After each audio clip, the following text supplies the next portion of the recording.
Hello students, welcome all. My name is Pankaj Lade. Today we are going to see one very important concept from JEEs and CETs as well as your boards, and the name of the topic is called as vectors. Now students, you already learned what vectors is in your physics, and we are going to learn vectors in mathematics as well. So you need to understand what the basic difference is between the physical definition and the mathematical definition.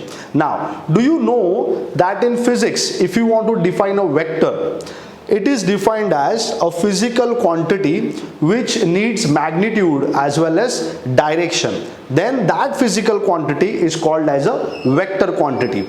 Similarly, if a physical quantity needs only magnitude to be defined, then that particular physical quantity is called as a scalar. Let's try and understand with respect to some examples. Now, do you remember, if I want to calculate the temperature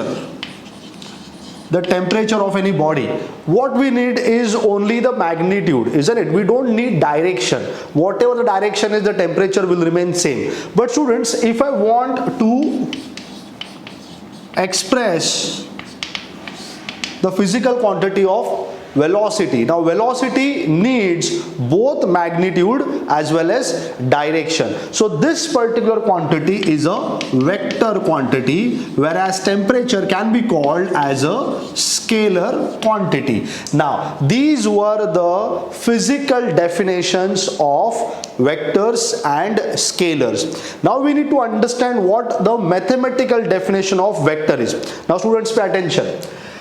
Let us say I have a line. Now do you know that a line can be extended on both the sides, isn't it? It can be extended on the left side as well as it can be extended on the right side. So a line can be extended on both the sides. Now students, what I'm going to do here is, let us consider there is a point A and there is one more point on the same line, it is called as B. So we have line segment AB. Now try and understand this. Whatever the direction of the line is, the same direction will be imparted to the line segment also. Now this line segment, as I said, has direction same as the line. Hence we are going to call this as a directed line segment. So this is what your definition of a vector is. The mathematical definition of a vector is. So a vector is nothing but a directed line segment. The point A that you can see, the point A. Now since the vector is traveling from point A towards point B, let us say, then point A will be called as an initial point.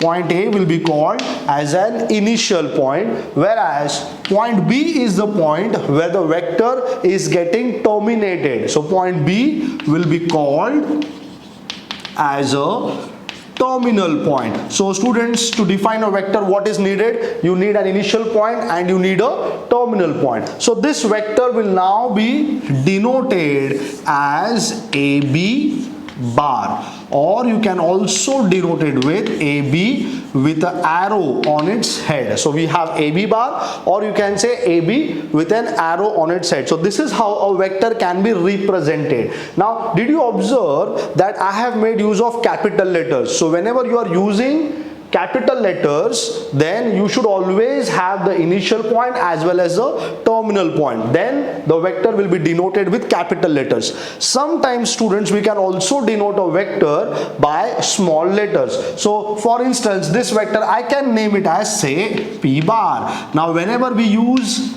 single letter, whenever we are denoting a vector with a single letter, it should always be a small letter. So whenever we are using capital letters, you need to have an initial point and a terminal point, and whenever we are using small letter, at that time a single letter should be enough to denote a particular vector. Now once we have understood how the vector is to be denoted, the next thing that we need to understand is the magnitude of a vector. Now students, you can understand that this particular line segment that I have taken will definitely have some length, isn't it? So this length of the vector, the length of the vector Length of the vector is called as magnitude of the vector. So length of the vector is called as magnitude of the vector, and this magnitude of the vector will be now denoted by mod of AB bar. So whenever you want to define a vector, it is AB bar, and whenever you want to define the magnitude of this vector, it is denoted by mod of AB bar. So students, I guess you must have definitely now understood what a vector is, the mathematical as well as the physical definition of a vector. In physics, if you want to define a vector, the way of defining it is nothing but what?